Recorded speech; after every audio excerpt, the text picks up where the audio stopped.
এই শান্ত গ্রামে ছিল এক পুরনো রাজবাড়ি। রাজবাড়ির চারপাশে ছিল বিশাল ফুলের বাগান।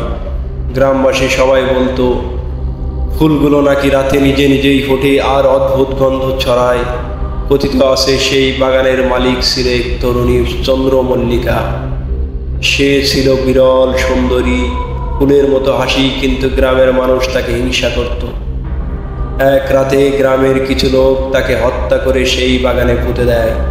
তারপর থেকেই ফুল বাগান অভিশপ্ত হয়ে যায়।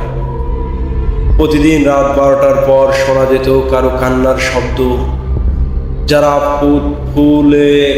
ফুল তুলতে যেত সকালে আর বাড়ি ফিরত না, শুধু তাদের ছেঁড়া জামা কাপড় আর শুকনো ফুল পরে থাকতো বাগানের ধারে।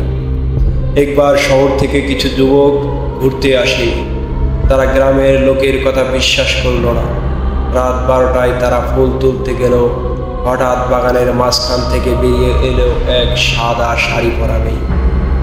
তার লম্বা চুল বাতাসে উড়ছে, চোখ দুটো লাল জ্বলছে। সে ধীরে ধীরে বলল, আমার ফুল কেউ ছুঁড়তে পারবে না।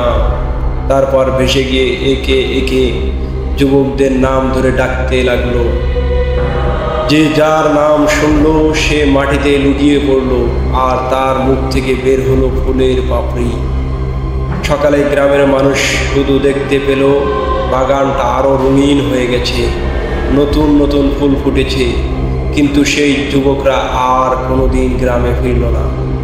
আজও নাকি ফুল বাগানে গন্ধে কারো মাথা ঘুরতে শুরু করলে বোঝা যায় চন্দ্রমল্লিকার আত্মা কাছে এসে দাঁড়িয়েছে।